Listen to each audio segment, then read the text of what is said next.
All right, so we got information, we got an update yesterday regarding new orders for durable goods, which declined in April 1.4% compared to the consensus that was expecting a growth or a gain of 0.8%. So those are that's a big a big shift when we look at this particular item on the overall economic landscape. And what it appears to be happening is really kind of an issue of consumers are ready and willing to spend money to buy things. I know I've run into situations where we're looking for new patio furniture, and I can't find anywhere that is of quality and et cetera.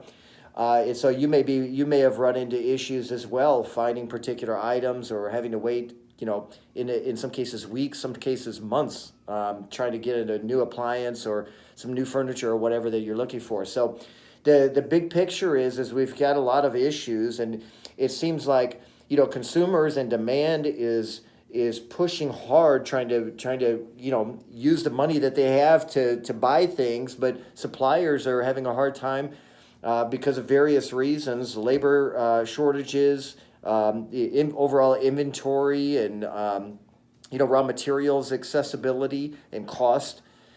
There's a lot of issues with trying to keep inventory in so that they can meet the supply or the demand.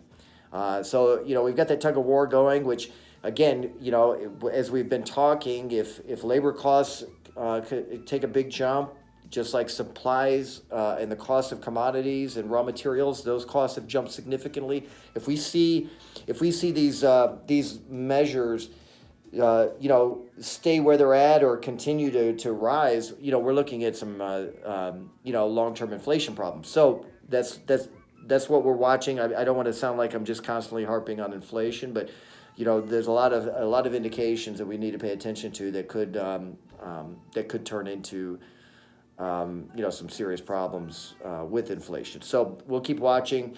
Have you run into any problems trying to buy something or trying to find something that you'd like to buy, like I have with my patio furniture? Let us know. We'll talk to you soon. Bye-bye.